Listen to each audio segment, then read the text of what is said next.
of this session. The topic is compensation and benefits. Compensation management, compensation and benefits. All right.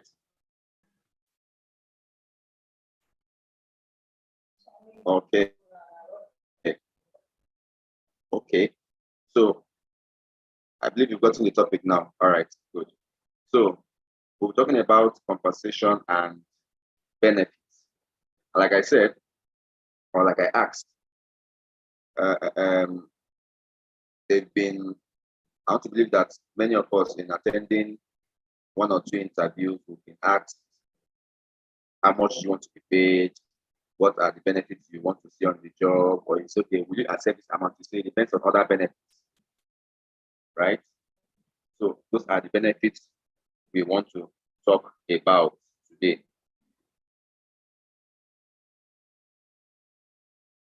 So we want to believe that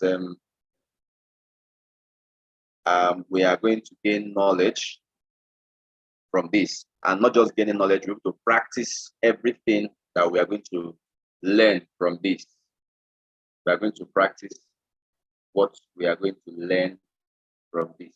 We are going to, at the end of this lecture, we expect that we should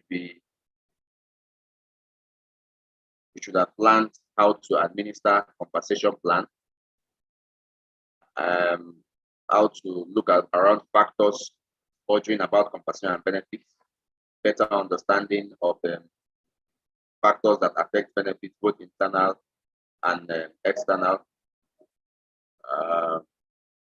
and lots more. Okay, so we will, today we have, we decided to use our slide before the lecture or during or in line with as the lecture goes on. Where are our friends from? Where are our professional friends from the US, from the UK, from Italy, Cameroon, Ghana? I hope they are here. I'm only my attention is only coming to them because I know due to time difference, especially our colleague in US now should be around 8 a.m. in the morning. 8 a.m. in the morning. So who knows if she may be praying to go to church or who knows. So, all right.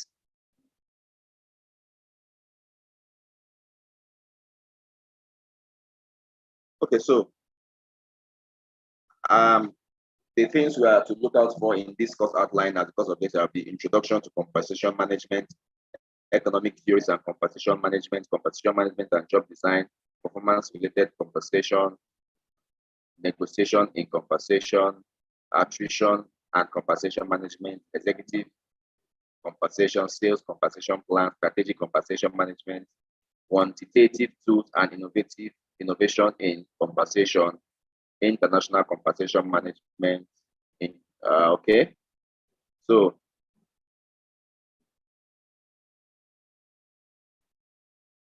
are we ready for this class today? If you are ready, let me see you type 00. You please bear with me. I am not at my usual venue now, so the place might be a bit noisy. But I know if you pay a very good attention, you will hear me. Yes, I can see the 00. Keep it coming.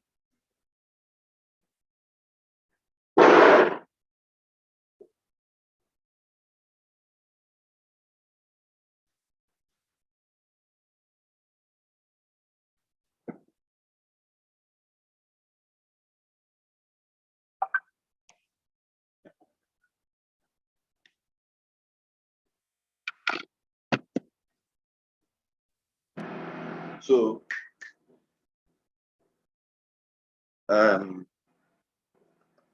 okay. Now,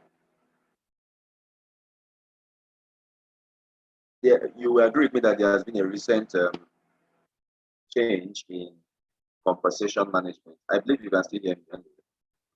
There's been a recent change in compensation management due to the alteration made by COVID. there've been new dynamics. This is due to work from home, either because of work from home or the days of work have changed,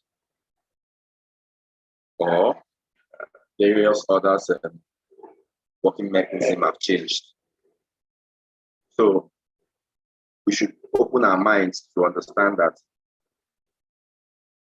it's not business as usual. In fact, a lot of things about HR have changed. You can see from the definition yesterday when Mr. Panito was taking on HR essentials. HR essentials, we saw that even the definition of HR is not the same thing as what it is today. All right, so things have changed. So let's just take some of the readings on our screen. Today, I believe we're going to have much attention since we're using our slide. Recently, the global from major noticed that its executives were leaving to join relatively lesser known competitors. The company had always believed in stability and long-term incentives, focusing on secure post-retirement lives for the employees. You see their focusing on post-retirement lives for all the employees. According to the company, the majority of the executives leaving their jobs were in the mid-30s. The average age of employees is 55. So the executives in their mid-30s were future touch years. So the question is, why did these people leave the company? Let's see what happens. Okay, we are trying to use our time very well.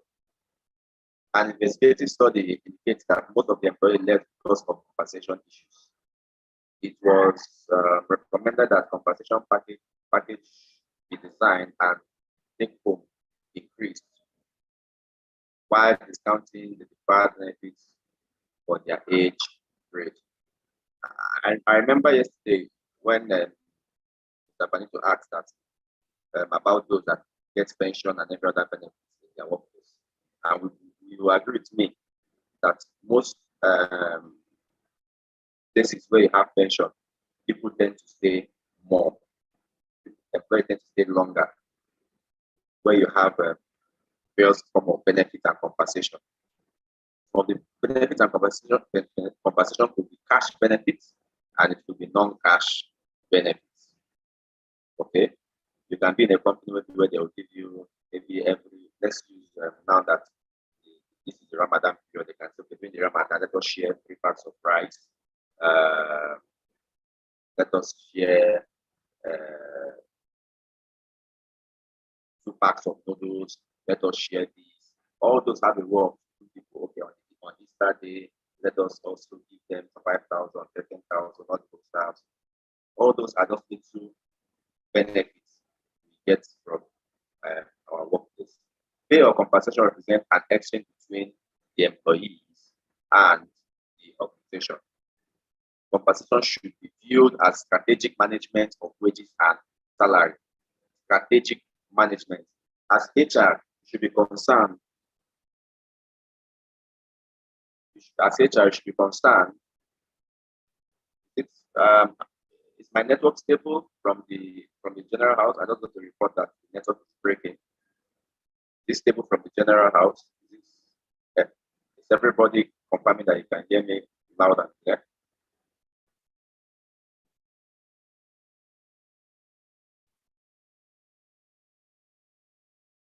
Network is breaking.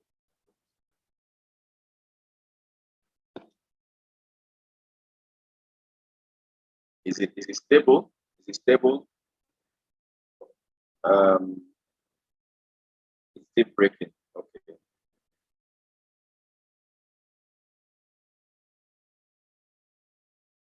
Just a moment.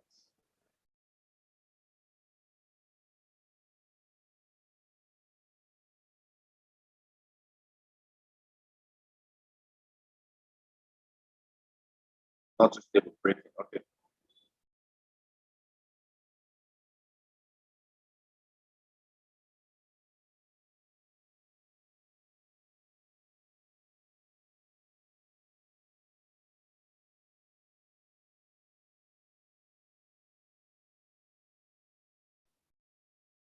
Is it any better now?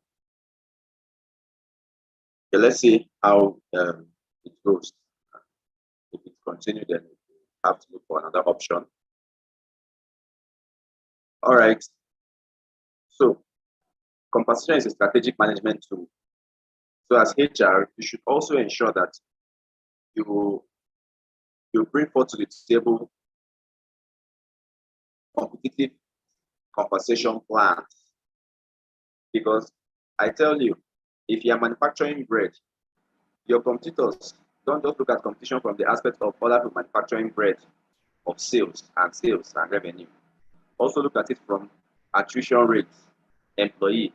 They are competing against the other bread company for manpower. Okay, that is why you hear things like poaching and headhunt. It's a competition strategy used. So imagine if a very good staff of yours is taken from your company to your competitor. You don't want to have that happen to your company. All right. So the strategic management tool that should be deployed by a HR manager or HR person.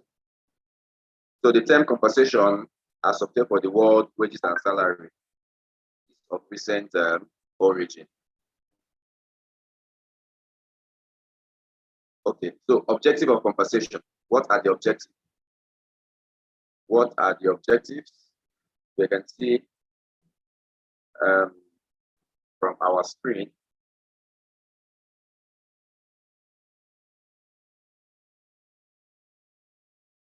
Compensation management strives for internal and external equity. Internal equity requires that pay be relative to the relative worth of the job so that similar jobs get similar pay. Equity, where there, yesterday I was talking about this when I was talking about drafting of job and letter compensation, like someone earlier said, where you ensure that people come in the proper job level and job grade they are supposed to come in as. Okay, so in this particular place, we are using internal equity mainly in the company. Then when you're comparing with maybe other companies, then that's when you're using external equity as a basis for your comparison. Inefficiency. The objective of inefficiency are reflected in attempt to link a part of wages to productivity or profit, group or individual performance, acquisition of skills, and so on. This can also be quickly related to those who are under the marketing or who are under somewhat kind of target of sales and something like that. So what you're going to see is that in such compensation, it is tied to efficiency of one, how proactive you are. Maybe it's tied to your performance generally. Okay, it's tied to general performance. Then microeconomic stability can be achieved through high employment level and low inflation. This basically you might not see this in third world countries. You will see this in developed countries or much more developing countries. Countries that are developing at a very fast pace. All right.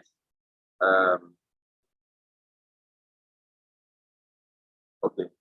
Efficient allocation of labor. It implies that employees will move to wherever they receive a net gain. Of course, and this is mainly seen if you are using the Maslow hierarchy of needs. That those are the downside of the peak. Their basic concern is money. Let me just get money to survive. Let me just get money to transport to come to work. Let me just get money to feed. And for them, most of the motivation is a good pay, a good pay.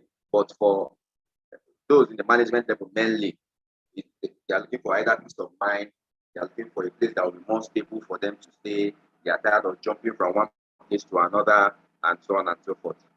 Hope we understand this point clearly. Okay. So principles of compensation formula.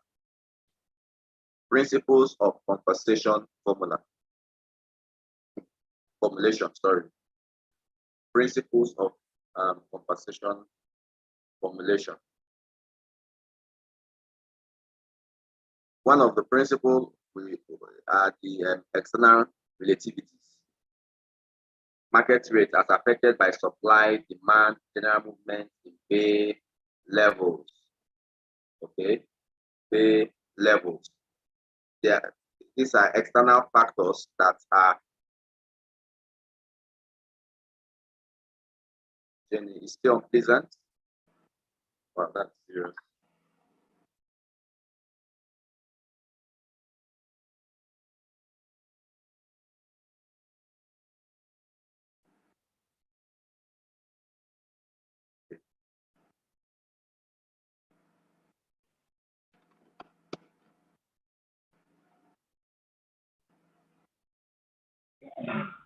Is it any better? Any better?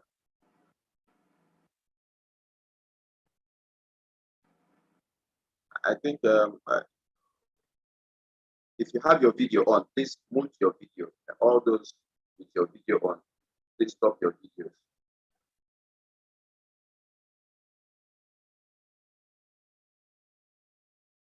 Off your mic and stop your video so that we can all enjoy the lecture.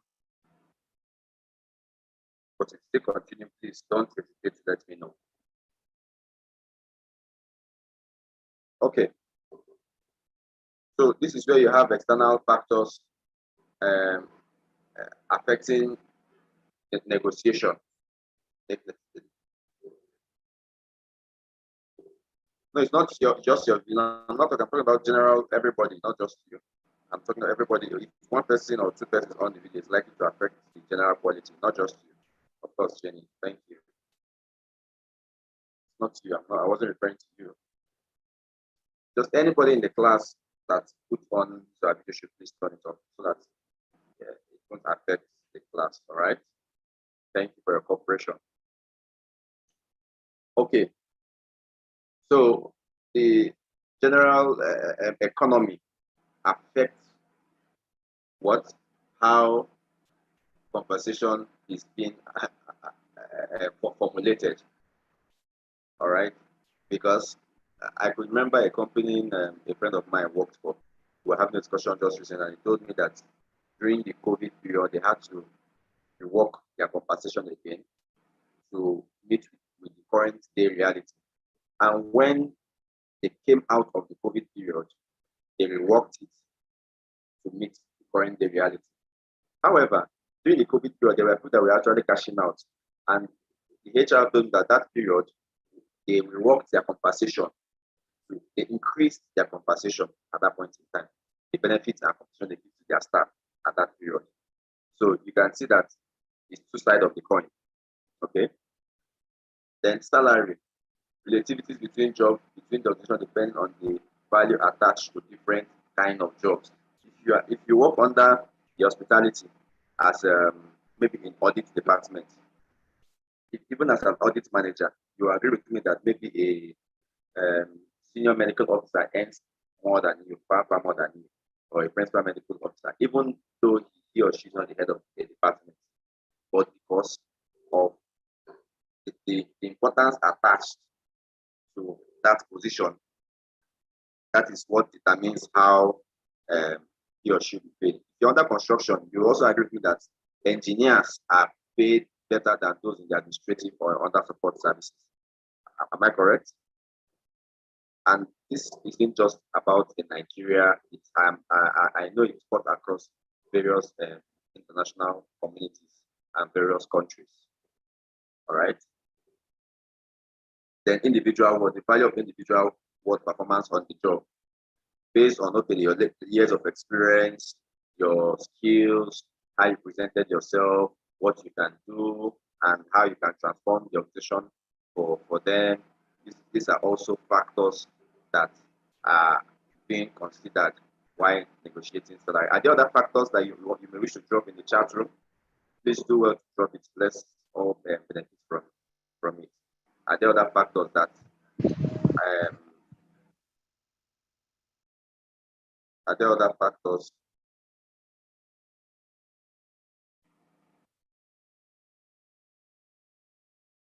Job risk factor. Okay. So job risk factors is also one of it. That's why you see some people get hazard allowance, some people get travel hazard allowance, some people get health and various kind of risks associated with the job. Yes, that's one way to look at it. Oh, all right. Thank you. Stock market. Yes, yes, yes. Like I said, during the COVID, some people were cashing out and they had to increase their pay to um, meet the reality of the day. They had to meet why some were reducing, some were actually increasing. All right. So significance. Thank you so much for your contribution. Thank you. Thank you. Significance of employee compensation. So an employee pay is primary reason for work across all levels anyway, apart from one who wants to work pro bono. For some individuals, it may be the only reason.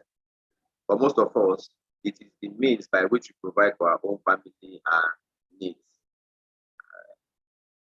So those days in a particular company, we were asked, we asked somebody, what's the expectation? Say, it's not all about. In fact, most candidates that night, it's not all about. It's not all about it. It's not about the money and what. But we all know that the money is also very, very important. You don't want to work pro bono. Okay. Okay. Compensation is also important to organization. It represents a large proportion of expenditure. Compensation is also significant in the operations of the economy. That's very correct. In fact, compensation is a way to which recently I saw a rating on LinkedIn on well-paid jobs or well-paid jobs in Nigeria. So you can some banks and telecom were among the top companies there, banks and telecommunication. So it's a way of it's a bragging right for some of these companies that we pay well, and it's a way of also attracting. It's a marketing skill of attracting talent because most people want to go and work in what we call the big four. I want to work in big four. I want to work in this company. I want to work in that company because it is believed and perceived that they pay well. So it's a strategy for HR.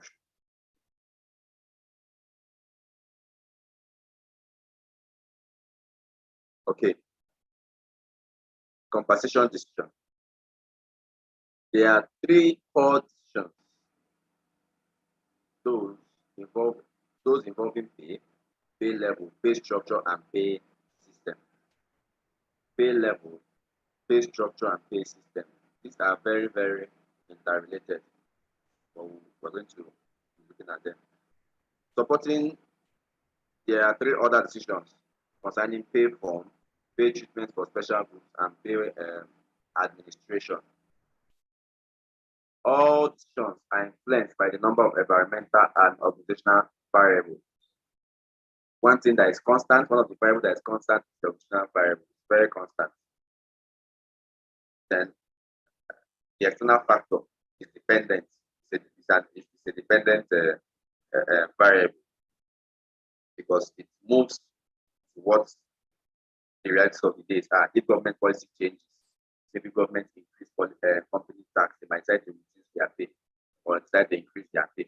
If government increases percentage of pension, they might decide to reduce their pay so that they will not be paying so much. Or if government is okay, henceforth, your payment of pension shall be from gross, not from net any longer. All that will determine the action to which a company will take when it comes to compensation. Examples of variables are the economic determinants of compensation decision. Compensation decisions are always affected by dynamics of particular organization.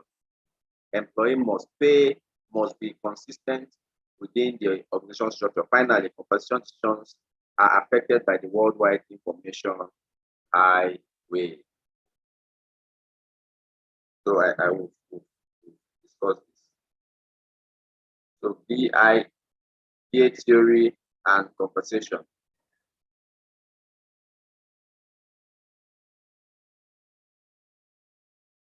Victor Vroom formulated violence is instrumentality expectancy, that is VA theory. Violence stands for value, instrumentality is the benefit, that if we do one thing, it will lead to another. And expectancy is the probability that action or effort will lead to outcome. Action, effort leads to outcome. The word for that outcome then is, of course, what? Compensation or salary, as the case may be. An incentive or bonus scheme works only if the link between the effort and the reward is clear, and the value of the reward is worth the effort. So therefore, we must ensure that when we are giving jobs, we must be clear on what we want to achieve. That is why you give job description, and that's why you give KPIs for the person who is doing the job to understand what he or she is expected to do. Compensation benchmarking.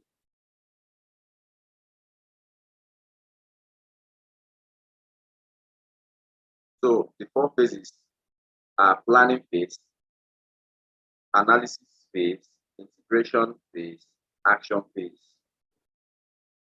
See, this material is very, very rich for us, because whether you are doing SHRM, you still want to go for another HR professional course in the future, SHRM, HRCI, or any of them. What you are getting from this particular professional training is international standard as advised by SHR. So we should take it very seriously. Take it very, very seriously, because this is not just limited to Nigeria alone or Ghana or no. Both those in the UK, Italy can always use this. So we're talking about compensation benchmarking for those who may have lost out. So in compensation benchmarking, we are looking at the planning phase, analysis phase, integration phase, and action phase.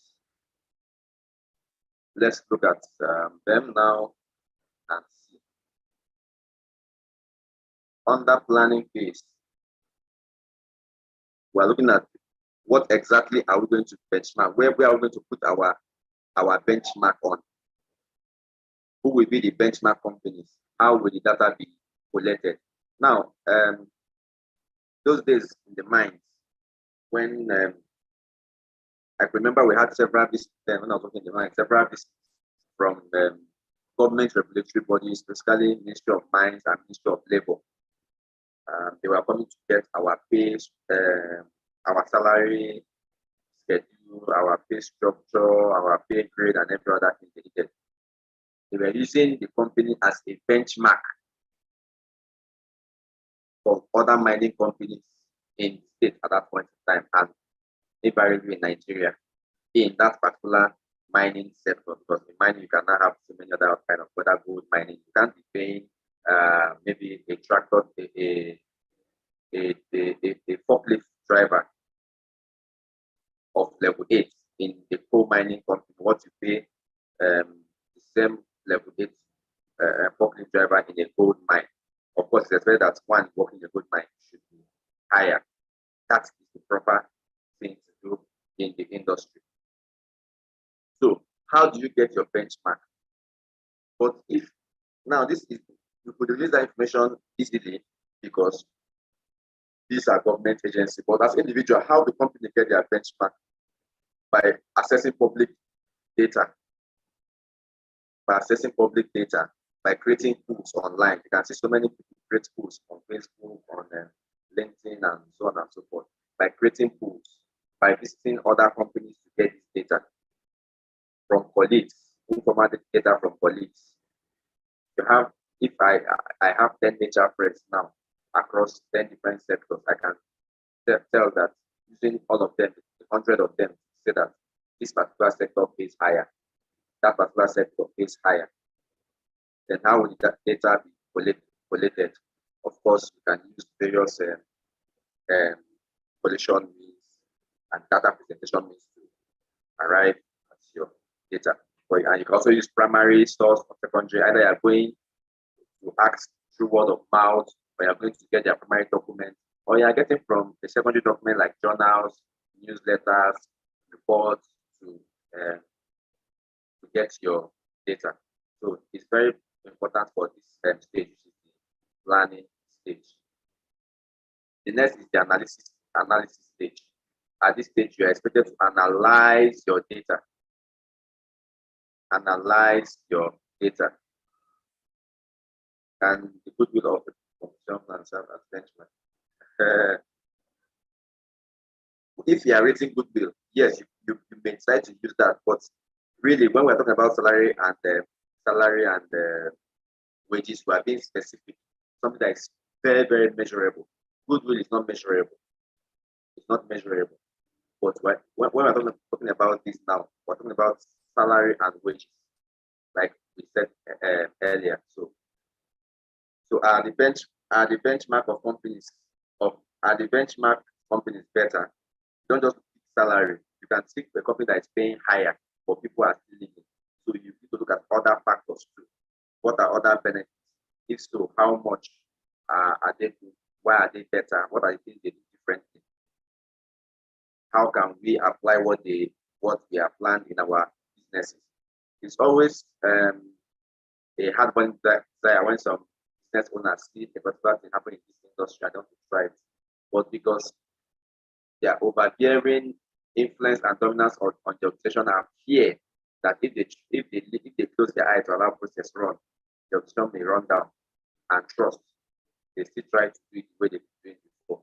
But there is one desire mainly I've noticed among entrepreneurs, CEOs, and MDs to see that what they learn from other companies, they put it in their own company. But of course, reality and appearance and reality does not always meet. So integration phase. When the result is collated and presented, do the management really accept it? Are they willing, like I was saying, are they willing to say, okay, Boniva, let's go with it. Let's accept this particular one and apply it. Like I said, they are usually here in most cases. The goals have to change or modify based on results. So if you are getting this result to achieve this, what I think you to do differently, you need to get more machines or lesser machines, or strategize. You need to apply a different technique, whether in your marketing or not. Have these new goals been communicated to all affected? So in a situation whereby you agree, okay, let us change our additional objective, let's change our general objective, our goals. It's their communication. Like I was saying yesterday in HR operation, that we should have departmental goals. We must have it in our organization. It's a must, and it should be hanging where everybody should see it or can see it. So if these goals, of course, departmental goals are coined from the general goals of the organization. So are these goals communicated? You have your organization have your 2020, 2022 goals that they want to achieve. Your department have its own, apart from the general mission and objective of the company. The next will be action phase. Have the steps required to achieve that goal been identified? What are the hurdles? Is progress being tracked? Anything you are doing in HR, ensure that you have a way of tracking it. You have a KPI. Can someone type the meaning of KPI in our chat room? Can we have the meaning of our KPIs? What KPI is in our chat room?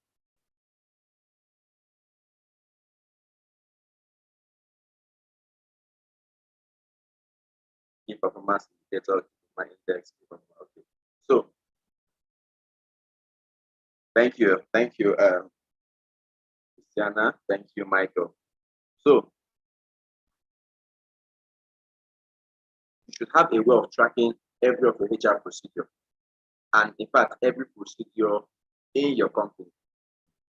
And that is why you should have a very strong internal control and compliance department. If you don't, then the HR have to do extra work in doing all this. So is there a plan for calibration of the benchmark? Is there a plan on how you can actually measure the benchmarking? I want us to always apply the SMART goal technique. SMART, the SMART goal technique. So let us go with the meaning of the SMART goal in the chat room again. Someone should give me the S. Just one person, just type the S. Meaning of the S. SMART goal technique. So just the S.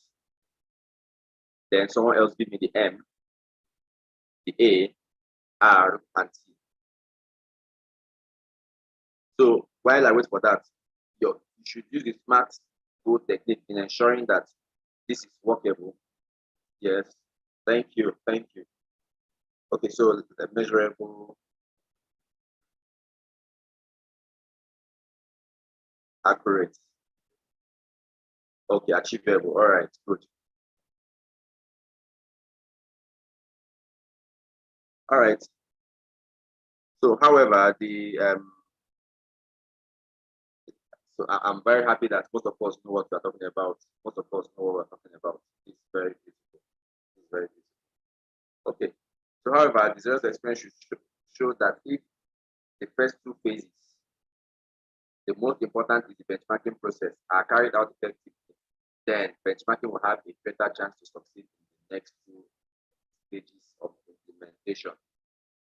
And remember, these are the best. So if we are able to plan correctly, analyze correctly, then integration and action plan can easily take place. That's what that is saying. That's the summary of what it's saying.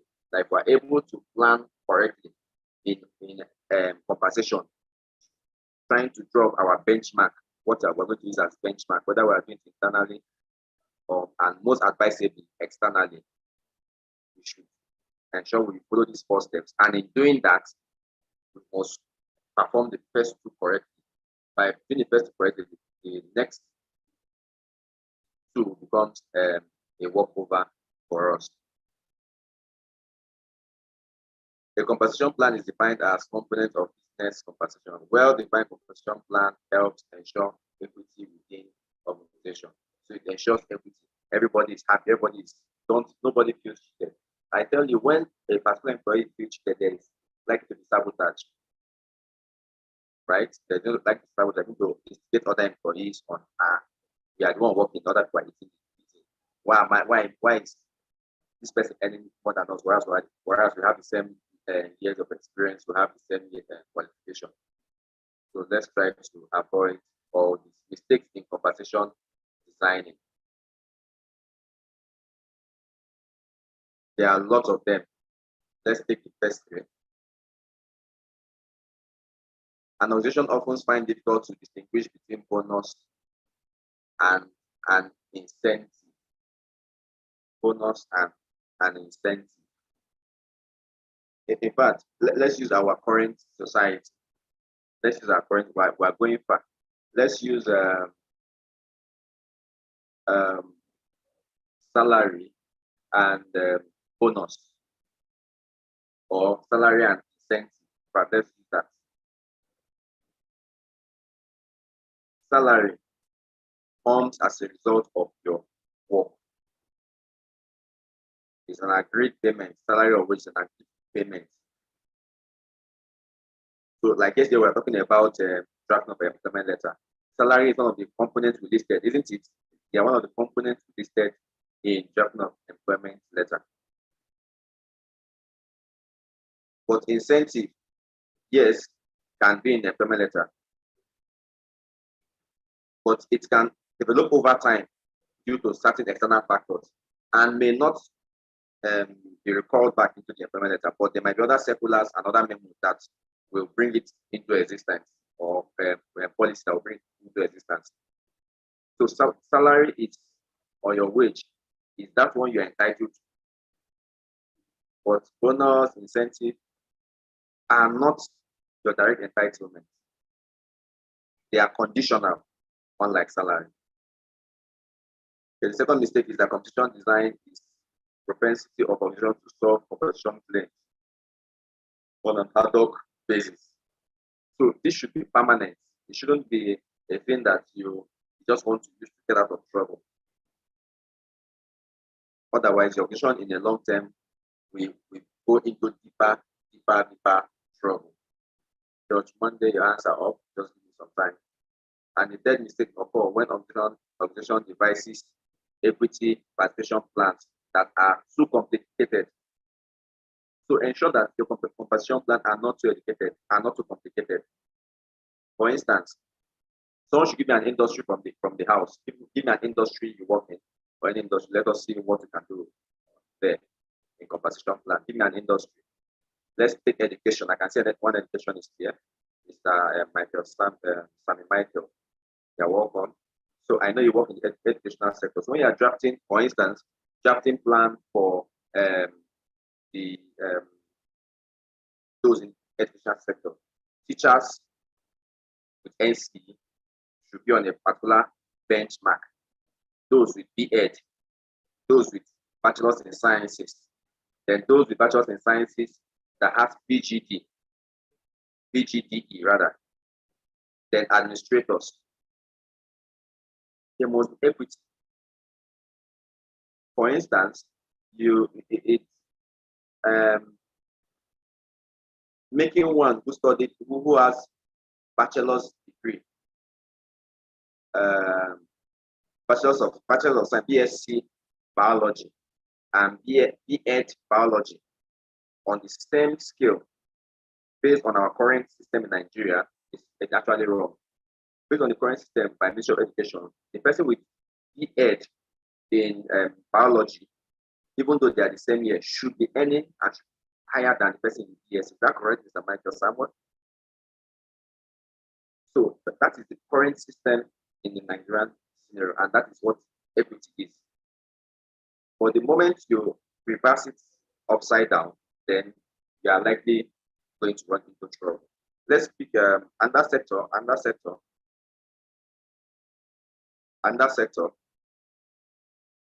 don't want to pick any of the sectors, and I just want let us all pick from a new sector. I want to pick from a sector I've not worked in before, so I'll not just be. So we can all brainstorm. Production sector. When you mean product, let's say manufacturing, right? Let's say I'm manufacturing. Give me a product, exact product. Give me exact product, David. And the exact product. Yeah. Let's say noodles. Plastics, good, beautiful. So plastics. So we'll stop at this. We have three already. We have plastic, that is production, hospitality, and NGO. So now let's go to the production.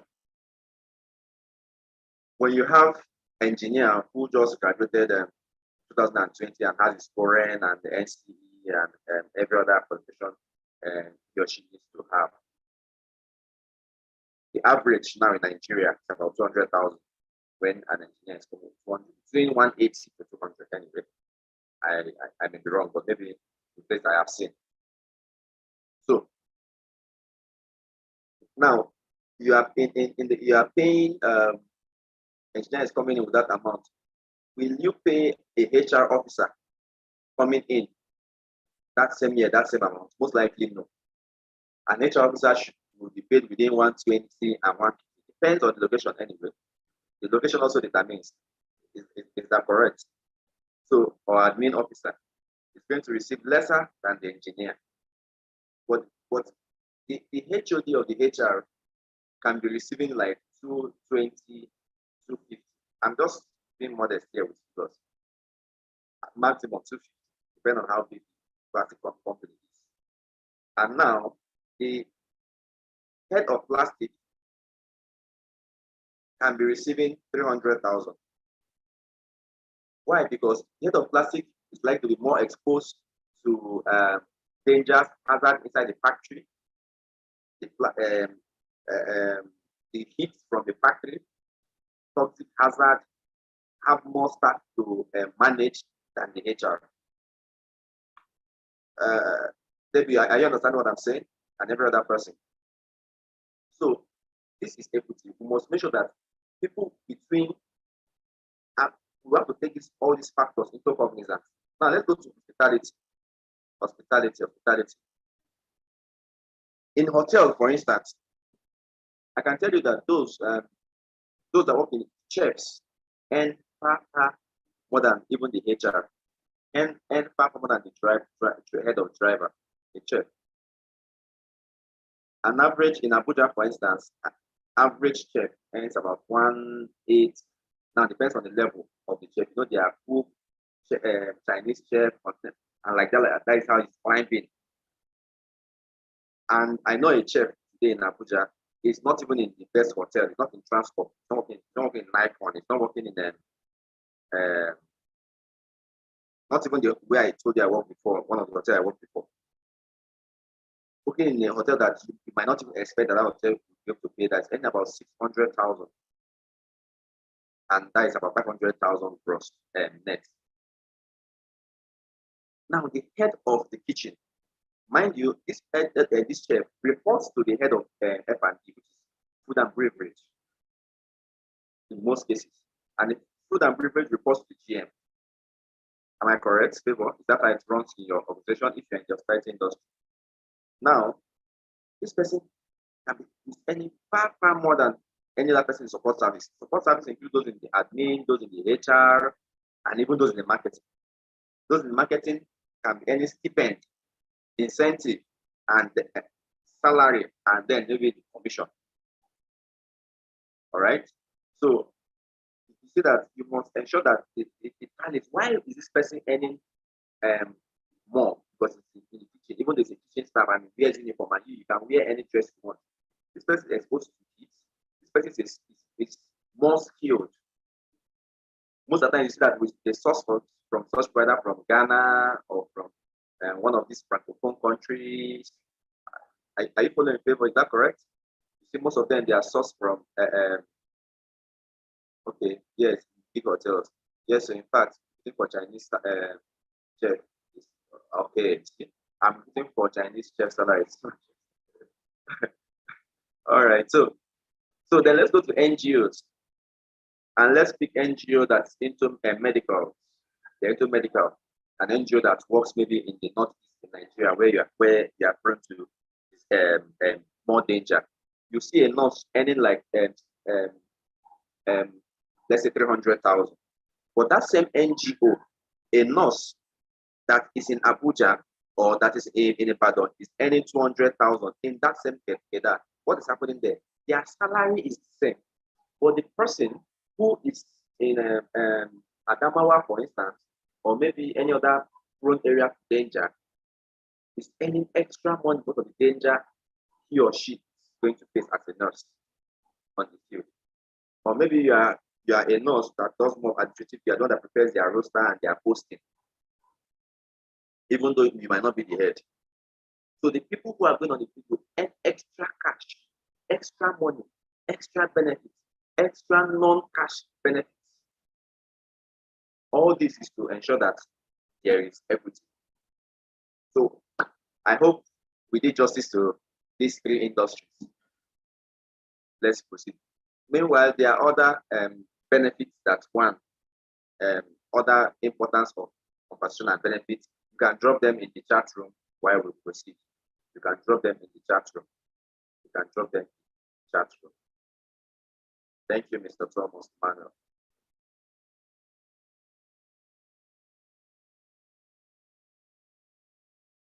All right. So let's look at the next.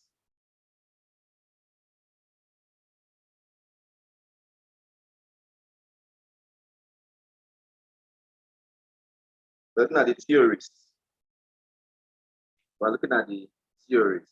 Then if you look at our economic theories and competition management, so we have various theories. The pioneered by Smith and Adam Smith, that is our own very Adam Smith, and David Ricardo. We can remember the very theory of David Ricardo of comparative advantage. It focuses on the concept of subsistence level of wages in the long run, commonly termed as the natural price of labor.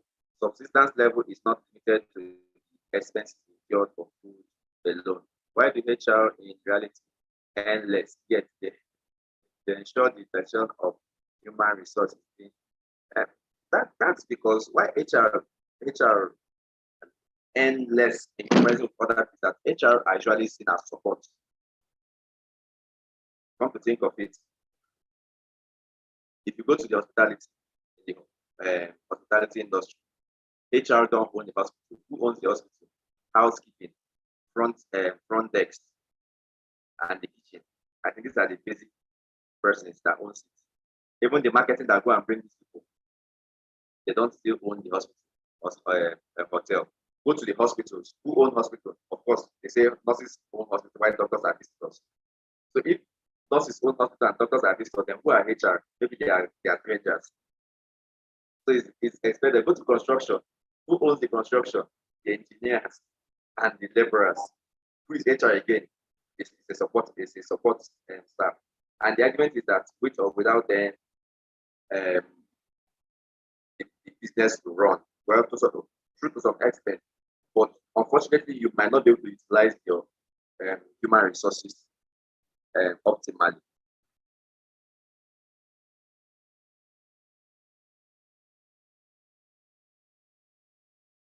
All right, so we have the first school of thought, which is the classical school of thought pioneered by David Ricardo. When we come to economics, we can't talk about economics without these two names. And commonly termed as the natural price for labor, subsistence level is not limited to what incurred by food alone. And they went further to say, both the pioneer agreed that in the short run, even though there may be a temporary variation in the wage rate, in long term, it reduces subsistence level. Of course, you know what subsistence is when it's just for a small, for sale, when it's just for sale. We have the Marxian school. We know our own very popular Karl Marx theory that is even applied in almost every discipline, almost every day. We have Karl Marx theory in religion, we have Karl Marx theory in economics, in law, and even in history, in HR, and so on and so forth. The school considers labor as the basic source of all value. Labor produces more than that's needed for subsistence. The excess is what in Marxian terminology is known as the surplus value, which contributes to capital accumulation. You know, Karl Marx, part of his what is he believed in that due to the existence of two classes in society, there is exploitation. And he proposed then in his theory that there will be a revolution where there will be a class society, and then everybody will be equal, egalitarian society. Well, I don't know if that ever happened, even though some countries are even trying to practice it, but in reality, of those even countries that practice communism, it's everybody really, really equal. So depriving workers from above subsistence level wages is their exploitation. That is in the words of Karl Marx.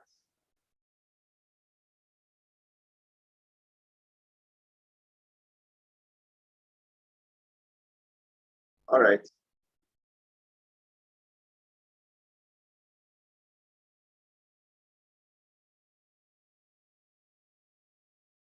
Neoclassical. When we say neoclassical, we are talking about just like the new version in a layman language, the new version of classical, the new version of classical.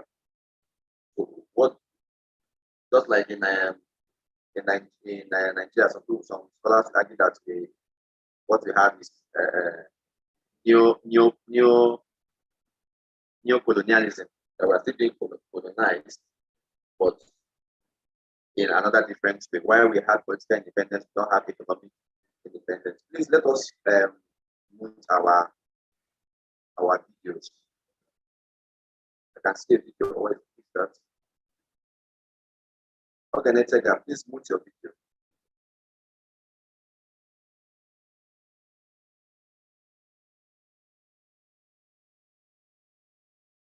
All right, thank you. So that it won't affect our network. Someone said it's our affect. Okay, someone said explain. Okay, Marxian theory is more or less countering the first. It's throwing more light, not even countering, throwing more light on the first, which is the classical theory. And let me drop the slide again so you see. This school considers labor as the basic source of value. Labor, which is work, as the basic source of value. That labor produces more than needed for substance, because when it comes to let's take the production. Mass theory was basically during the industrial age, where you had during the industrial revolution. So most people were being exploited for work. So Marx is saying that labor produces even more than needed for substance level. Okay.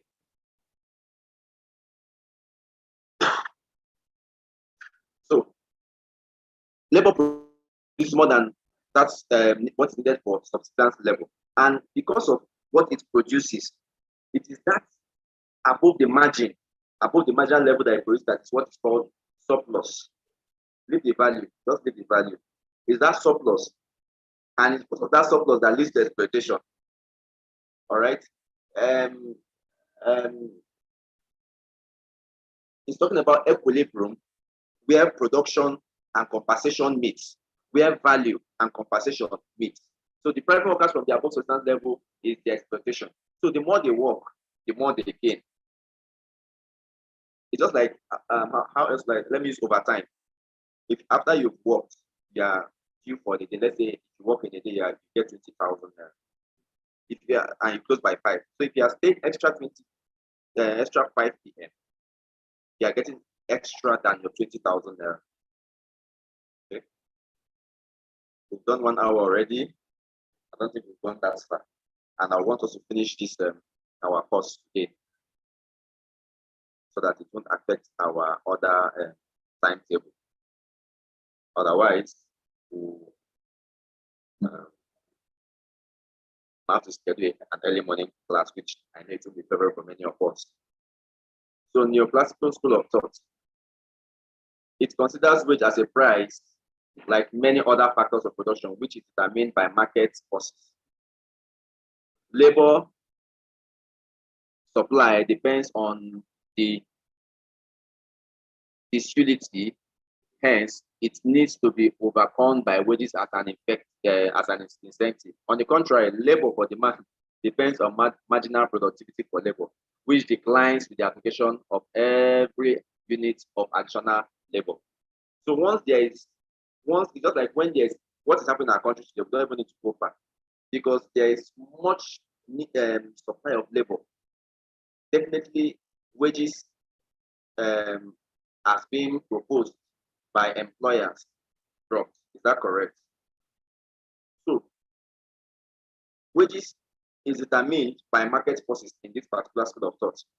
Now, what that means, market force, the wages is market forces. Once there is less labor available, definitely there's going to be increase in the reward for them. There are some people that you hardly get. One of them is programmers. And the ICT firm, you agree with me that programmers, or any industry, as a matter of fact, that I think that programmers are very difficult to get. For those who are network programmer, what they call them, they call it as network something. I know you can easily reach them.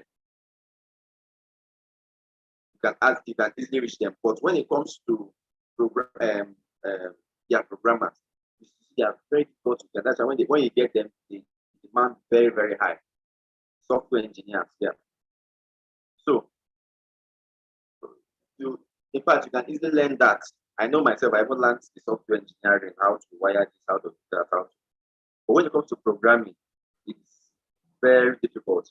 And in sourcing for them, you have to go extra mile. You have to go extra mile. Go to the hospitality industry. And that that is very difficult to get is the radiologist, radiographer. Very difficult. You see a fresh graduate of radiographer will tell you, can't pay 50,000 nets, we have no discussion. Some 300,000 nets, we have no discussion. And person will walk away and go home and sit down, because now the next few days, he or she will be called as long as he's good, he or she is good.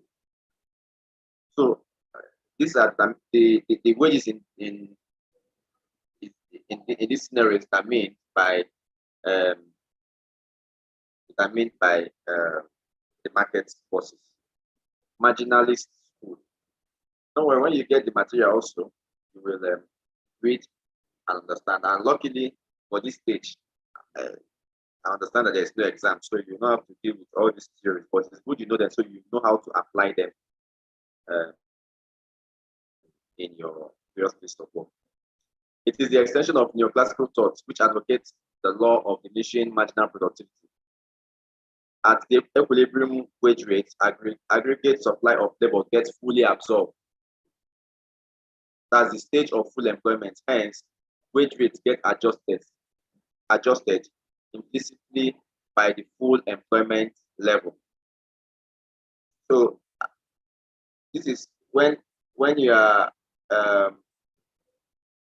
let's use those that came in through will I say intern or contract, or that is, yeah, let's use that particular way. When if you come in as an intern, because your value at that point in time is not at the stage of a permanent staff, it's not at the stage of a full employment. You are getting a particular compensation rate. But at the time it is stabilized, then your compensation rates will also be stabilized. I think that's also common for what kind of workers again do we do that for?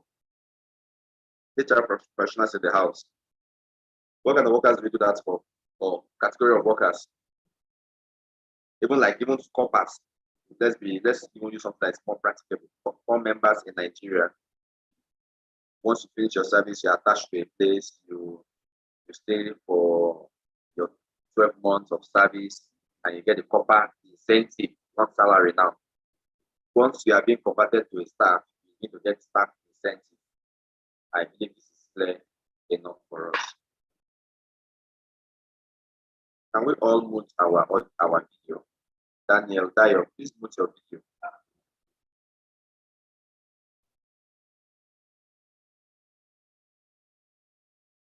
Please mute your video, Daniel, Dio.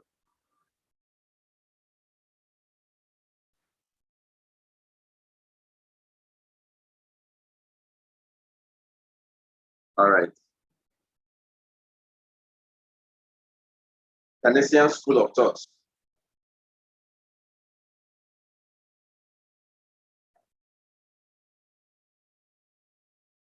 Based on Say's law, subscribes to the view that supply creates its own demand. Hence, contrary to believe that whatever is saved is automatically invested, the Canadian school suggested that level of employment is dependent upon aggregate of demand. Full employment, level of income, and consumption get adjusted with the level of investment. This is based on personal value and based on also the general demand and supply law. We have to be faster. Philip Cove. Based based on the empirical study of the British economy, concluded that the wages rate starts rising once the level of employment is increased. They observe an inverse relationship between the level of unemployment and the rate.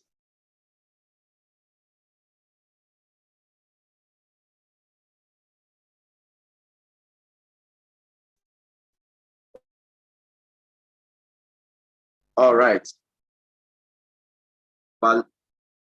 Valuation of employee compensation.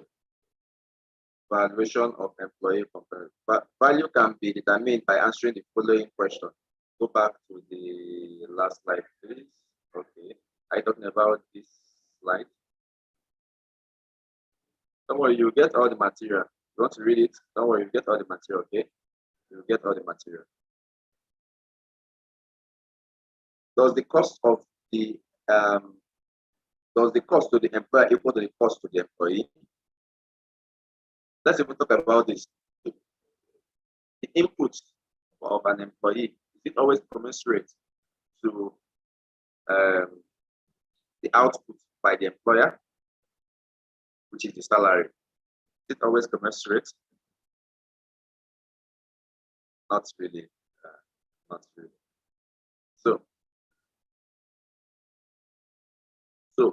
But we must try as much as possible to value that we are not just paying salaries or dashing people money. And we must also ensure that we are paying what is fair in our industry. So this is a task to all of us that we should ensure when we are going to do in our class exercise. This is part of the things we're going to pick our industry, use a chart to show us at where exactly your company is. Okay, in the ladder of payments. What if the employee had to purchase the same benefits in the market? Will it get the same value? What if the employer wants to compare the cost of benefits package of the employee to another employee of an or an industry norm? Will it get the same value? How does the value of benefits compute into total compensation? Now, let me ask, what in our legal law, what is the maximum? What should be in your basic transport and housing? Your basic.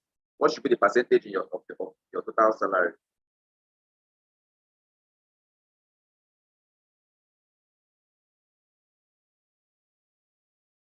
What is the percentage of your total salary?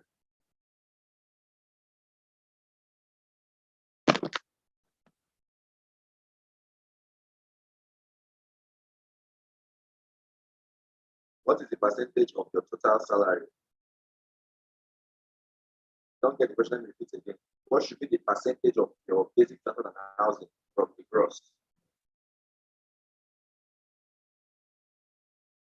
Now, what is it? Let's be sure that we are doing also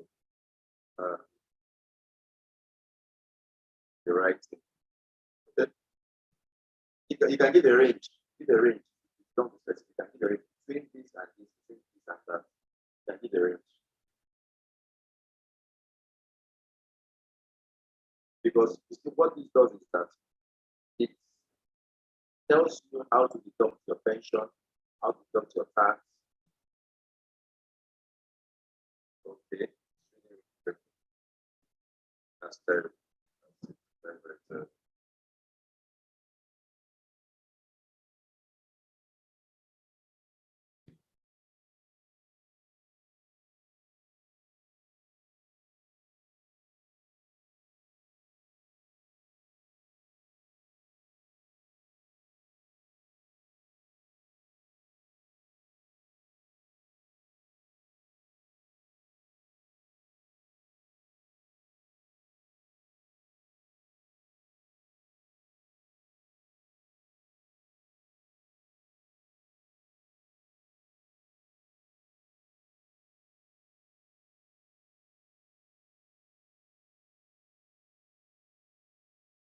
Part of our brand risk that nobody should put on this video, please. Can we not put on our videos? Just even your audio short, please. Only that was the facilitator for now. because it has a way of affecting on the network. Especially if where I am, the network is bad, then any video that comes up will definitely affect it. So please, I just want Mr. David, please try to help us. Let's all enjoy the class.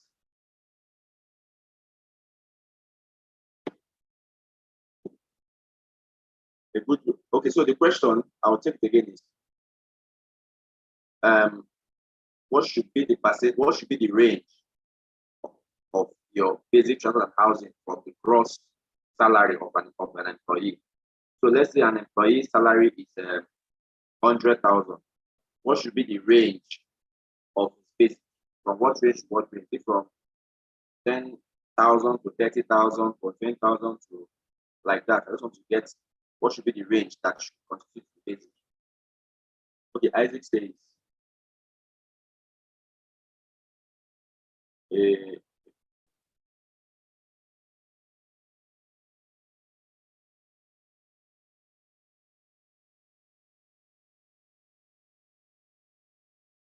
a good range to budget for your salary of your gross revenue. Okay, no, that's not the question of your, maybe it's because of the network. A good insight. What I'm talking about is what should be the range if you are paying an employee 100,000. From that 100,000, what should be the range of basic? Of basic, what should be the range of basic in a particular employee's salary? What should be the percentage? What is the acceptable percentage in today's industry?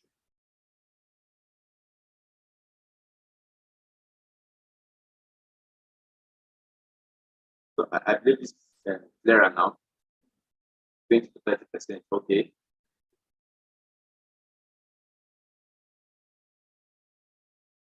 More suggestions? I think it's no. Why audition? Why I think we shouldn't allow it to be at audition is because there are, like I said, there are HR laws and there's best practices. What should be? What should be? And also that whatever you do in this particular place has an implication on cost, both on the company. Okay, if you say we are taking let's say 70% to be basic, it means that the company will have to pay higher tax. The company will have to pay higher pension as well. You get Mr. Victor now.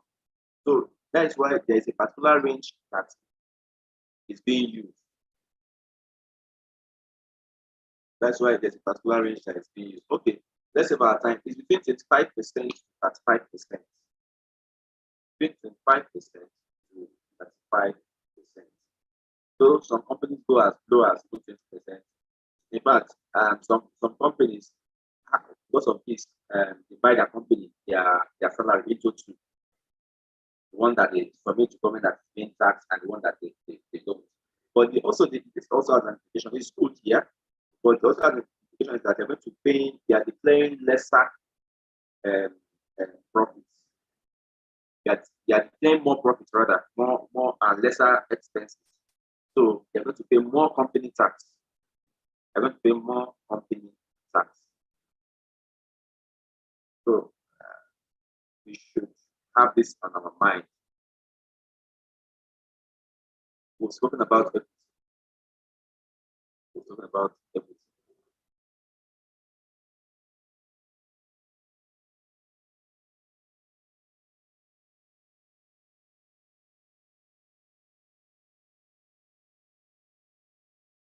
In when we are talking about compensation management, we should be concerned about revenue generation as well as HR. And that is why you are a strategic business partner. It's very unfortunate that most HR, what we are concerned about is late, query, dismissal, recruitment.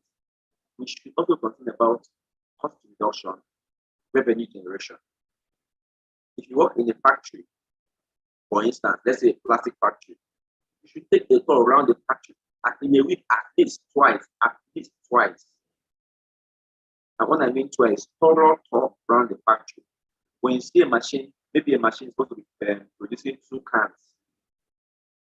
every 30 seconds. And the machine is one of the mode is not working. It's only producing one car.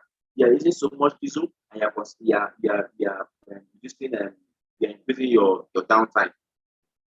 And it's also affecting your supply for those you are supplying. So the work of the HR is to escalate such. Call the manager of the factory. Why is this not working? Have you reported this? Oh, it's with maintenance. Maintenance, why haven't you fixed this? We don't have the parts. Procurement, why haven't you purchased this? We've not gotten money from the account. Why haven't you released the money? Because the server is down, the bank is this. Get to the bank. The account should reach out to the bank. It means especially the CEO or the MD. So do you see now that the HR is not just a cost center? That is why that now explains the modern definition of HR.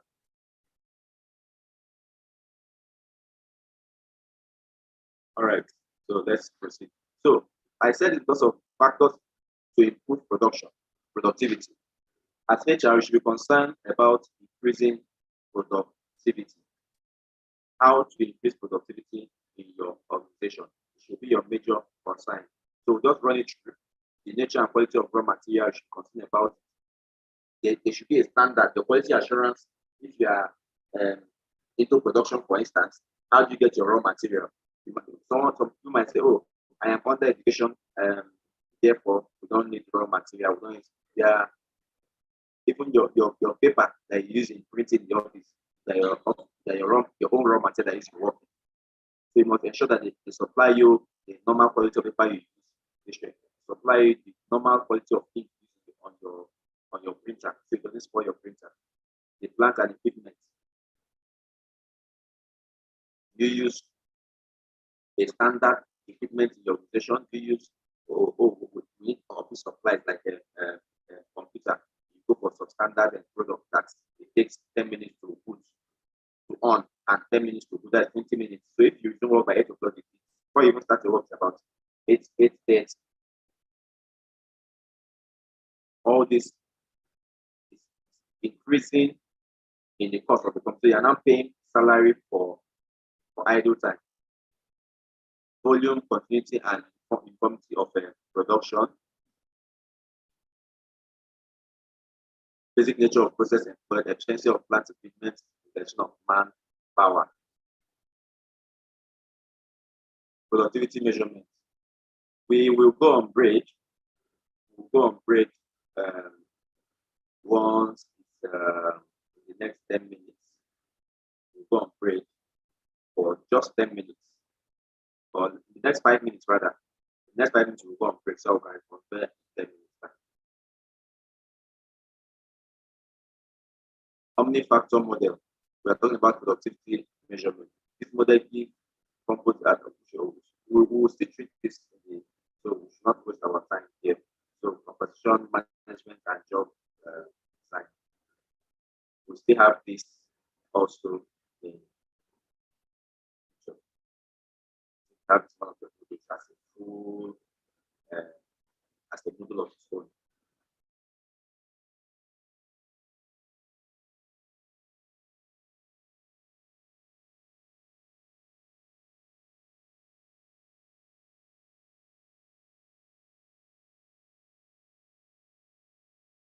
Okay. Let's just look at this aspect of job design.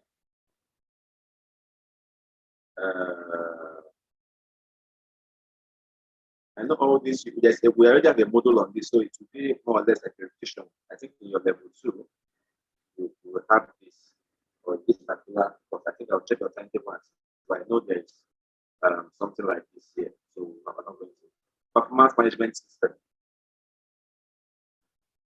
So we have 3 minutes to go on break. We won't start it. We'll just talk about general performance management system. It's important that you do periodic performance in your organization. So in our organizations, how many times in a year do we do performance? Not are we supposed to do? Do we do like we do it? I don't know. How many times do we do in our organizations currently? Like mine, we do two times in a year, May and November. So, okay, so chance is 2. 3 times. Okay. So you see, there is need to evaluate your employees. Remember yesterday I was talking about legal cases. Performance also applied from legal cases. When you are dismissing someone on the grounds of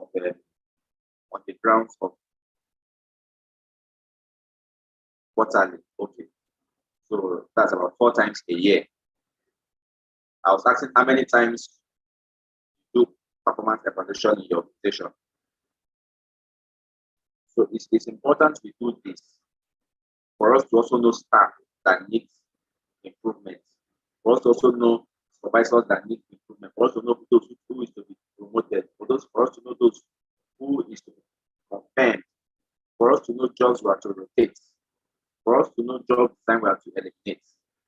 For us to know how to improve on our job designs. Okay, so performance management system is very, very important. If you have a HRS system you use, that's beautiful. If you don't have, you can use Excel also to do that. But performance is very, very, very, very, very important. And during every promotion exercise, of course. So aside the normal general performance evaluation, you can also have separate performance evaluation for certain jobs. For instance, if you have made somebody an acting head of a department, it's taken after 3 months, you should have a performance evaluation and see if you should extend the period or you should what confirm that person as a substantive head. So you can do performance as it arises aside the periodic performance done. So let's just stretch our body for 10 minutes, stretch ourselves, take water, then we can come back in 10 minutes time to continue. So the converging again, don't log out of the line because we'll still just be online. So we should flash start 3:41. 3:40 actually.